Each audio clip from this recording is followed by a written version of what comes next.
UAE का real estate market, इसके बारे में बहुत सुना होगा है ना। कुछ लोग कहते हैं कि ये सोने की खान है, तो कुछ को इसमें बड़े खतरे नजर आते हैं। तो सच क्या है, आज हम इसी की तह तक जाएंगे, और वो भी एक 35,000 करोड़ रुपए की असली कहानी के जरिए। देखते हैं कि पर्दे के पीछे असल में चल क्या रहा है। तो ये सब शुरू कहाँ से हुआ? ये शुरू हुआ एक जाने माने फाइनेंस इन्फ्लुएंसर की एक सीधी चुनौती से। उन्होंने कहा, सोशल मीडिया पर मुझे लोग रियल एस्टेट का विरोधी मानते हैं, दम है तो मुझे कन्विंस करके दिखाओ। बस यही वो सवाल है जिसका जवाब आज हम ढूंढने निकले हैं। तो रियल एस्टेट को लेकर ये दुविधा है क्यों? क्या ये एक संपत्ति है या फिर एक बोझ? देखिए, आम तौर पर लोग कहते हैं कि इसमें पैसा फंस जाता है, इसे बेचना मुश्किल है, इसमें जोखिम बहुत है और ये कोई शॉर्ट टर्म फायदे का सौदा नहीं बल्कि एक लंबा जाल है। अच्छा, इन सभी शक और सवालों के बीच जरा इसे एक नंबर पर गौर कीजिए। 394 ट्रिलियन डॉलर। ये कोई छोटा मोटा आंकड़ा नहीं है, ये पूरी दुनिया में रियल एस्टेट की कुल कीमत है। मजे की बात तो ये है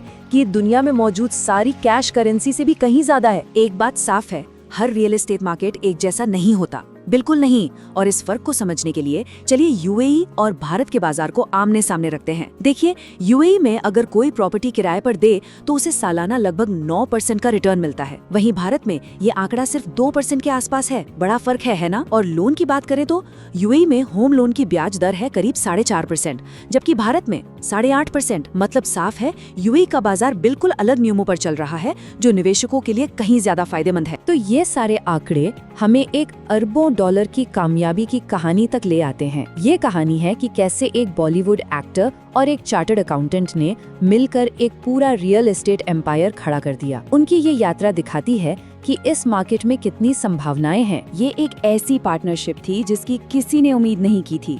एक तरफ थे एक्टर विवेक ओबेरॉय और दूसरी तरफ चार्टर्ड अकाउंटेंट अंकुर गुप्ता। उनकी मुलाकात तो इत्तेफाक से हुई, लेकिन उनके विचार और काम करने का तरीका इतना मिला कि उन्होंने मिलकर एक जबरदस्त बिजनेस पार्टनरशिप बना ली। उनकी कंपनी, जिसका नाम है ब्रिक्स एंड वुड्स, उसकी ग्रोथ देखकर कोई भी हैरान रह जाए। 2021 में एक छोटी ब्रोकरेज फर्म से शुरुआत हुई। 2022 में दोनों फाउंडर्स साथ आए और रियल एस्टेट डेवलपमेंट में उतर गए, और 2024 आते आते आज उनके पास 32 प्रोजेक्ट्स का पोर्टफोलियो है। मतलब बहुत तेजी से, लेकिन पूरी प्लानिंग के साथ आगे बढ़। तो सवाल ये है कि उनकी सफलता का राज क्या है? ये सिर्फ बिजनेस स्ट्रैटेजी नहीं है, बल्कि उनकी एक सोच है। वो इसे कहते हैं रिटर्न ऑन इंडिविजुअल्स। मतलब उनका मानना है कि बिजनेस की असली सफलता लोगों से आती है। जब आपके कर्मचारी और पार्टनर तरक्की करेंगे तो बिजनेस अपने आप आगे बढ़ेगा। चलिए अब जरा बड़ी तस्वीर देखते हैं। आखिर यूएई के मार्केट में ऐसा क्या खास है? खास ये है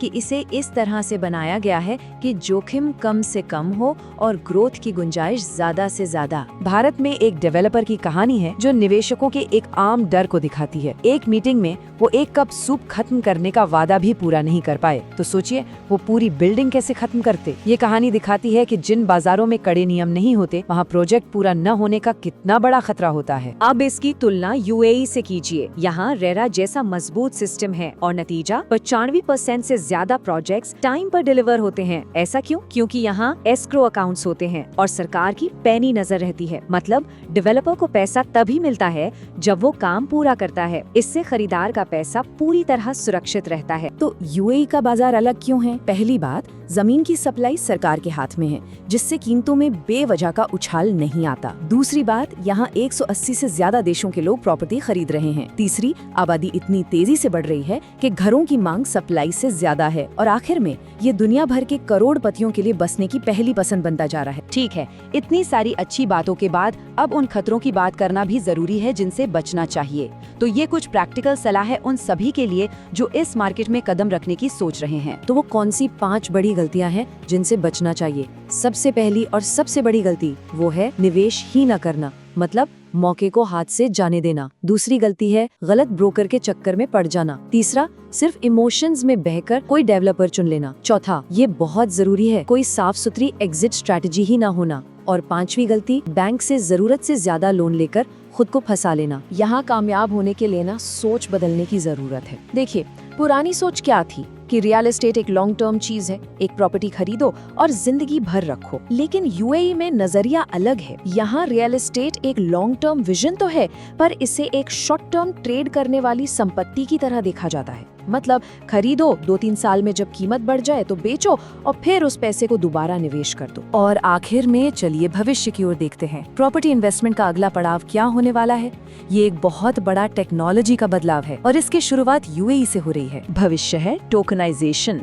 अब ये क्या है? किसी भी प्रॉपर्टी जैसे एक पूरी बिल्डिंग के मालिकाना हक को छोटे छोटे डिजिटल टोकन में बदल दिया जाता है। ये टोकन ब्लॉकचेन पर होते हैं। इससे होता ये है कि कोई भी व्यक्ति प्रॉपर्टी का एक छोटा सा हिस्सा खरीद सकता है, बिल्कुल वैसे ही जैसे हम किसी कंपनी का शेयर खरीदते हैं। तो ये सब हमें एक बहुत ही दिलचस्प सवाल पर लाकर खड़ा कर देता है। जब रियल एस्टेट को भी स्टॉक मार्केट की तरह आसानी से खरीदा और बेचा जा सकेगा, तो क्या जमीन ही हमारा अगला डिजिटल भविष्य है? ये एक ऐसा बदलाव है जो शायद आने वाली पीढ़ियों के लिए दौलत बनाने का तरीका ही पूरी तरह से बदल दे।